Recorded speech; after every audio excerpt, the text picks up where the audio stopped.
बच्चों, आज हम springing souls CBSE board class 4th पढ़ने जा रहे हैं। चलिए अब हम अपने चैप्टर स्टार्ट करते हैं।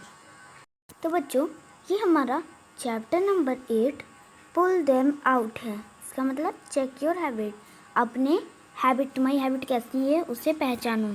चलिए अब हम अपना चैप्टर स्टार्ट करते हैं। Once upon a time in the city of Varanasi, एक समय की बात है, एक जगह थी वाराणसी में। There lived a wealthy man ज्ञानश्याम। वहाँ पे एक बहुत ही ज़्यादा अमीर, wealthy मतलब अमीर आदमी रहता था। उसका क्या नाम था? Gyanshyam. He had huge wealth, but his only son Himant was a spoiled brat with many bad habits. वो बहुत ही ज़्यादा अमीर था, पर उसका सन जो था हिमांत, वो बहुत ही गंदा बच्चा था। क्या था? बहुत ही बिगड़ा हुआ बच्चा था। स्पॉइल्ड मतलब बिगड़ा हुआ बच्चा था। और ब्रेथ मतलब किसका होता है आपका? वो बहुत ही गंदे बच्चों लोग के साथ भी रहता था और बहुत सारी गंदी आदतें भी करने लगा था। Often ज्ञानश्याम felt sad thinking about his son future।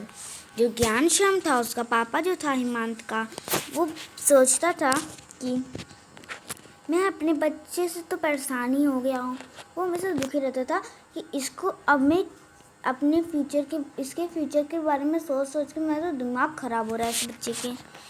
One day, Ghanshyam requested an old scholar to warn his son away from his bad habit।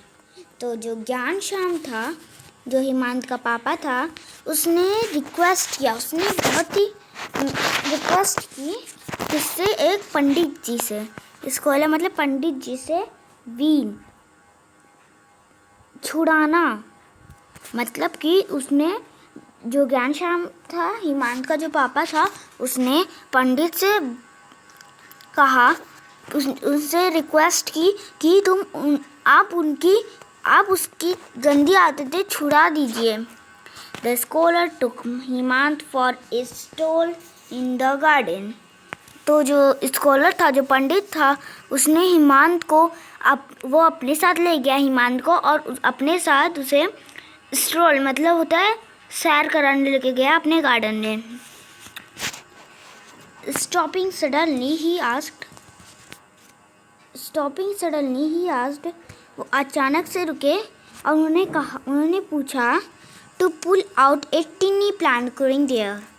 वहाँ पे एक छोटा सा प्लांट उग रहा था, उसे उन्होंने निकालने के लिए कहा।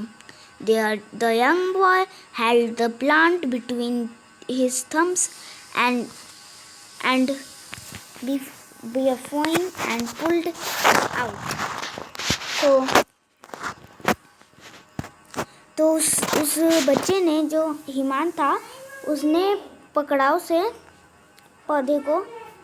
अब उसे पकड़ा उस प्लांट को और अपने थंब से मतलब अपनी उंगलियों से उसे कस के खींचने लगा और उसे खींच लिया उसने, और उसे आराम से वो निकल गया, वो छोटा सा plant. The old man then asked him to pull out slightly bigger plant। जो ओल्ड मैन था, जो ओल्ड बूढ़ा आदमी था, उसने बोला कि तुम इस बड़े स्लाइडली बिगर, इस बड़े वाले प्लांट को निकाल के दिखाओ। The youth pulled hard and the plant came out along with the root। उसने ताकत लगाई अपने दोनों हाथ से और फिर उसे रूट के साथ निकाल दिया। Now pull out that one, said the old man pointing to a bush। फिर जो ओल्ड मैन था, उसने Now pull out that one, said the old man pointing to a bush। फिर जो बूढ़ा आदमी था, उसने दूसरे प्लांट पे पॉइंट किया, उधर बोला उस प्लांट को निकालो, जो कि एक बुश थी। The boy had to use all his strength to pull it out। पर जो लड़का था, जो हिमांत था उसे अपनी पूरी ताकत लगानी पड़ी, पूरी स्ट्रेंथ लगानी पड़ी उसे निकालने के लिए। Now take this one out, said the old scholar indicating a tree. फिर वो उसने तो एक बुश निकाल ली हिमांत ने। अब बूढ़ा आदमी बोल रहा है, now take this one out, said the old scholar indicating a tree. अब जो स्कॉलर था, जो पंडित था, अब उसने कहा अब तुम इस पेड़ को निकालो जो कि एक, said the old scholar indicating a tree. उस बूढ़े आदमी ने एक ट्री की ओर इशारा करते हुए कहा अब तुम उससे निकालो, जो कि एक ट्री था, उससे बोल रहे निकालने के लिए। Himant grabs the trunk and try to pull it out. जो अब हिमांत था, अब उसने उसे कस के पकड़ा और फिर उसकी ट्रंक को कस के पकड़ लिया और उसे निकालने की कोशिश करने लगा। But the tree would not move. पर जो पेड़ था वो मुड़ नहीं रहा था, वो जरा सा भी हिला नहीं। तो अब चलते हैं हम लोग नेक्स्ट पेज पे। It is impossible, said the boy painting with effort. जो लड़का था उसने कहा ये तो नामुमकिन है। उसने हाफते हुए कहा so is it with bad habit, said the old scholar. फिर जो पंडित जी थे उन्होंने कहा तो यही तुम्हारी बैड हैबिट्स है। व्हेन दे आर न्यू, जब वो नई होती हैं, it is easy to pull them out, उन्हें निकालना आसान होता है। But when they take hold they become very difficult to be uprooted। तो जब